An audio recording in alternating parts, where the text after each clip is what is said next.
Greetings once again, future demon kings. Duuz-Diz-Din back again with more Dead Rock, where previously, after felling the vice principal, Ikuto and his class are one step closer to killing God. Even though not everyone is all about that, they managed to convince the sorceress, McGee, to try and unlock the book that would reveal the weakness of God, principle of Dead Rock.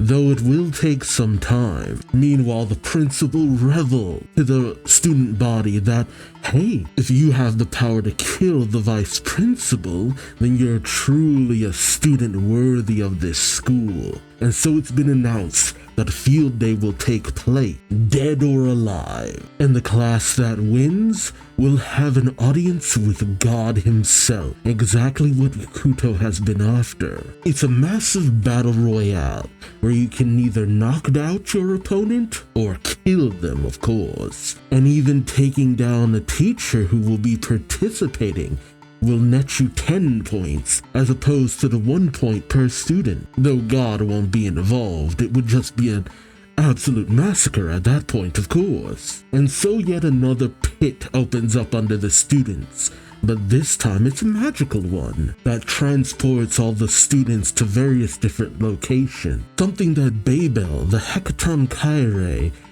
observes from the sideline, seemingly charting where someone might end up. Who are they after? Who can say? But as the fight commences, Ikuto takes out one student, while Makoto takes out another, only for Makoto to come face to face with one of the 4 demon teachers, Boltagar, with the root of Kraken, and seemingly someone that Makoto is dead set on killing. What'll happen next and why? Join me as I find out, won't you? Alright, it's Dead Rock Chapter 15. Ghost. And I'm feeling like a ghost, and it's what I hate the most. If you've never listened to Mystery Skulls, do yourself a favor. What a weird cover page though. Hani and Choco as giant creatures? Battling it out in a demonic city. Alright, Dead Rock. Field Day. Dead or Alive is a killing game held on a massive battlefield. A hellish event, and as we see various different students massacring each other, the narration says, taking down a student is worth 1 point. Teachers are worth 10 points. The class that gets the most points wins an audience with God. They did their own recap. We see Hani clobbering a student, Frey kicking one and setting him ablaze. Choco looks at her little point counter watch and says, look, Class F's got 4 points now. Frey cheers saying, yay, I love this field day.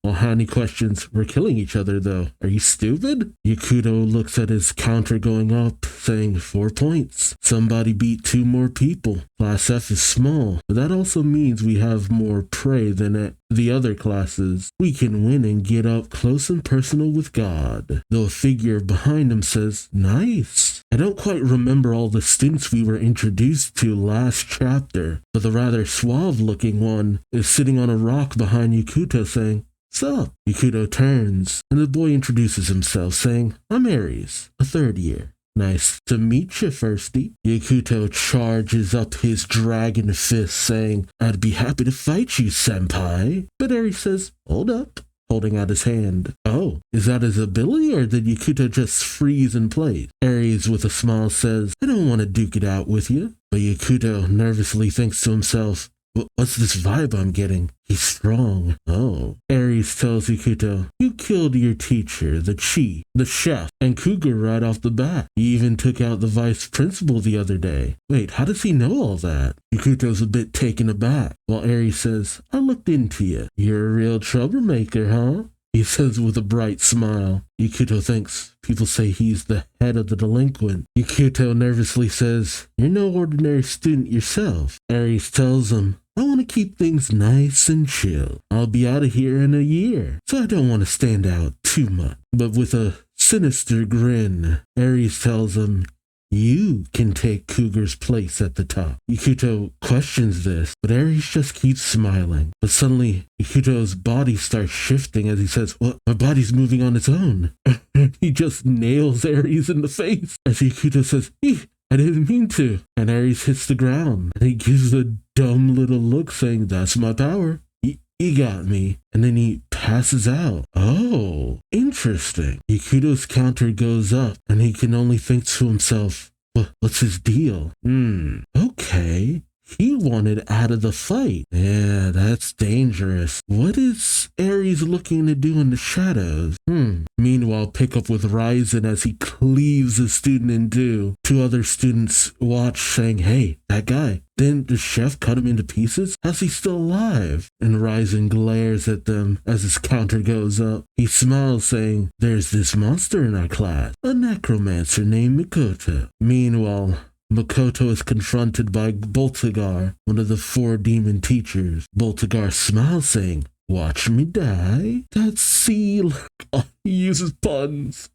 "That's hilarious. Did I do something to make you hate me?" Makoto smiles, and as she raises an army of the dead, she simply says, "Meet your doom." As what looks like dead pirates and people from a bygone age rise from the sandy beach. Boltagar questions, "Oh, you took down the vice principal, so it seems."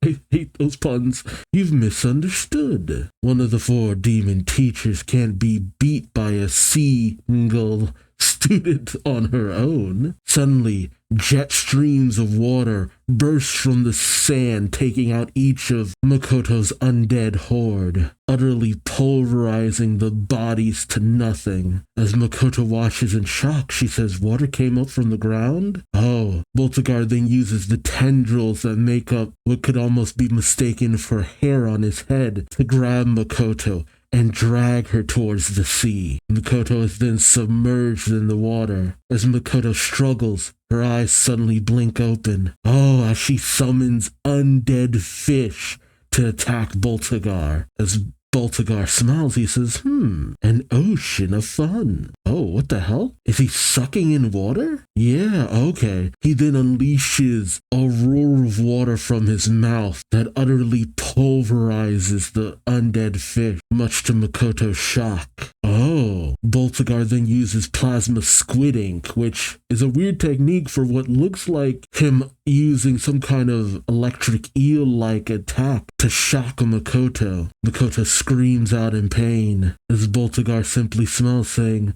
"My root is cracking. You can't beat me underwater." As Makoto's body floats lifelessly in the water, Boltagar smiles, saying, "I want this one too." Looks like she'll sell for a lot. See, I keep looking for more sea puns. But once again, Makoto's eyes blink open, much to Boltagar's shock, as Makoto uses Necro Birth in order to summon more of the undead from the depths of the sea, all racing towards Boltagar. As all of the corpses races toward Boltagar, he says, "There are even corpses here?" Boltagar and the hordes unleash a massive blow that sends Boltagar flying out of the water. Boltagar hits the beach and he hits it hard. As Makoto makes her way out of the water, Boltagar rises to his feet saying, "Looks like you're not half bad." I swear those puns. He needs to die if only so I don't have to keep reading those. Makoto then says, "I know all about you." Boltagar turns to her with a puzzled look. As Makoto explains, Vice Principal Bren was a scumbag who slaughtered any student he didn't like, which isn't against the rules in this school.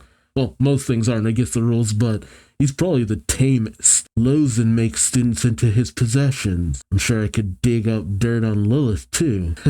Getting the dirt on Lilith would probably turn this series into something completely different. With a smile, Makoto says, "And as for you, under the pretext that they've been lost at sea, you sell students to human traffickers every year." Boltagar says, "They net me a ton of cash. It makes me happy as a clam." Makoto says, "So you admit it." And Boltagar Boltzagar boastfully says, "What of it, little lady?" "That's my privilege as ruler of the seas." Makoto then summons something to her hand. Makoto holds out a badge saying, "On behalf of the Demon World Security Service Agency Ghost, I will hereby execute you." Okay, I gotta admit, I did not see that coming. She's law enforcement? An undercover agent? Okay, see, So are they a force that are opposed to Deadrock as a whole? Or are there some things you just don't do in the demon world? Because of the nature of this series, it's really hard to tell what the morals of it are. Also, I want that badge. It is adorable. It looks like she has one of the ghosts from Pac-Man on it. I never would have guessed Makoto was law enforcement, though. Voltagard's face, like, uh-oh. Wait, what?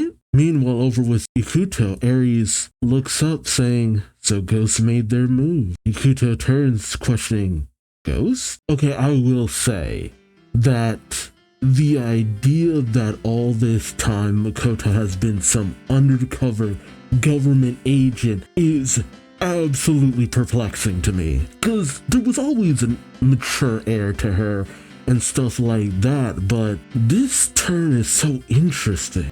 But it leaves me wondering, how does this affect the relationship with Ikuto? Because depending on what her and Ghost are after, it might simply be that Yakuto and her objectives kind of align. How deep does Ghost run? How big of an organization is it? What jurisdiction do they have? Because if Makoto is able to go after Boltzagar considering what he's done, and she was implicit in the death of Vice Principal Bren, and she's pretty much outright said that all of the teachers have their, sins and stuff like that. What dictates the limitation on what can and cannot be done? Has God simply been running Renegade for far too long?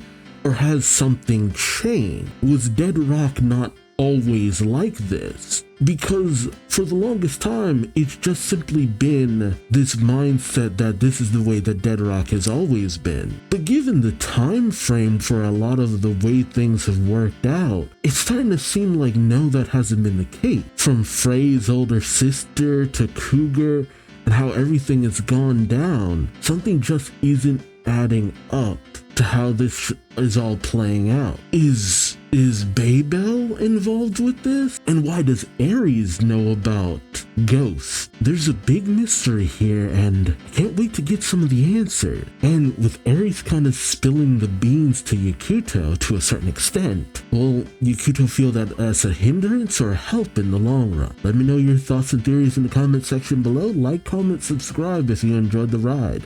Thank you so much for watching, and until next time, I've been Duuz-Diz-Din, and hope to see you later. Till then, take care. Bye-bye.